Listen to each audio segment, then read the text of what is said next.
Hey everybody, Alex Kazora, SteelersDepot.com, back with some recap and analysis of the Pittsburgh Steelers 20-10 Week 10 win over the New Orleans Saints on Sunday. Pittsburgh now 3-6 on the season.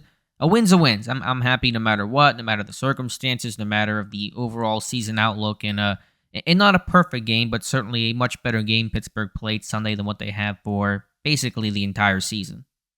Pittsburgh's offense, while not perfect, certainly had their best output on the ground, not only this year, but really in something like 6 years. They ran for 217 against the Saints, the first time they've run for 200 plus in a game since December of 2016. That was that blizzard snow game that Le'Veon Bell, they ran power the entire fourth quarter of that game. But anyway, big steps there, and you saw the balance to create big plays. I mean, that was fundamentally what this came down to, was a consistent ground game, explosive plays, and those are things that have been severely lacking for the entire season for Pittsburgh. I mean, they had 0 runs of 20-plus yards coming into this game. They had 4 of them in the Saints game alone. Deontay Johnson had his longest catch of the year, 36 yards. Again, Najee Harris with his longest run of the year. That was also 36 yards. So you're getting big plays. You're getting chunk plays. You don't always have to go 12 plays, 75 yards, 5 yards at a time. Everything has to be clean and consistent. No penalties, no drops, no negative plays. They'll kill a drive. And that was one of the big obvious keys in this game. Pittsburgh did well on possession downs, offensively and defensively. Now, why were they held to just 20 points, which is a number they seem to be stuck on as their max, their cap all year? Of course, 2 missed field goals from new kicker Matthew Wright, who will probably be this team's kicker for the next couple of games because he was poached off the Chiefs practice squad, meaning he has to occupy a roster spot for at least 2 more games, I believe, if I'm interpreting the rule correctly. So there are some options there, but Wright probably will be this team's kicker against the Bengals. So 2 misses there, wide left, and then a lot of sacks and just not always finishing some of those drives. When you're sacked, whatever the 5 times pick it was, those are the kind of things that can stall drives. But focusing on the positivity, O-line did well. I thought Mason Cole in the middle had a good game. Najee Harris ran well, much more downhill. Saw more pistol that probably facilitates more of a downhill action than opposed to sidecar shotgun. Jaylen Warren, not as much in the run game, but making plays in the flat on 4th down. Late in that game, converting, that was really critical. And the line overall just better off the ball, a better push, and putting a little bit less pressure on Kenny Pickett, who did not play all that well today. His accuracy, some of those third and long situations when the Saints were showing sim pressure and putting everybody at the line, showing a lot of man coverage looks. Pickett was uncomfortable in those situations and not reading and seeing things cleanly. But the one thing he did do well was take care of the football, and that was such a big component of it. Pittsburgh +2 in the turnover battle today.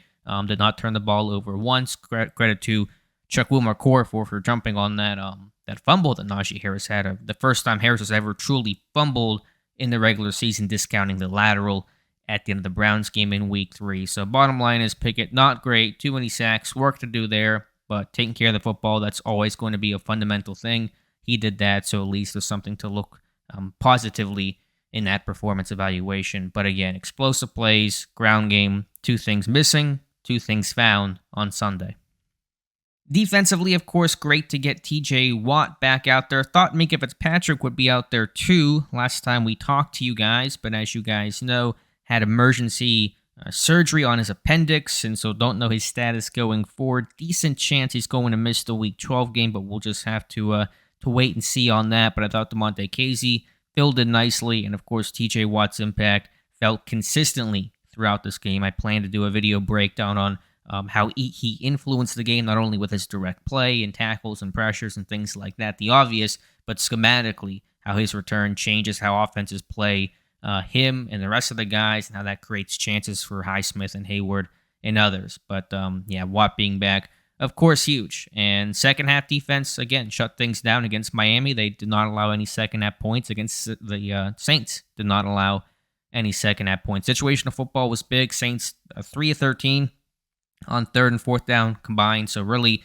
put them in a lot of 3rd and long situations, especially in the first half. They were consistently in 3rd and 9, 3rd and 13, 3rd and 7, and that was big. And then second half, you're playing with a 2-possession lead late, and you're really able to kind of pin your ears back and let your pass rush go to work. Rush 4, drop 7. Alvin Kamara, generally a non-factor in this game. Chris Olave, generally a non-factor in this game. Taysom Hill, definitely a non-factor in this game. So you're erasing 3 of them, their best and most unique type weapons. So good job there overall from Pittsburgh, and then creating splash. Casey with an interception. Wallace with a really good interception. Wallace played well in this one. And that whole defense consistently, assignment sound, tackled well, ran to the football, got pressure, generally played clean, and that was big.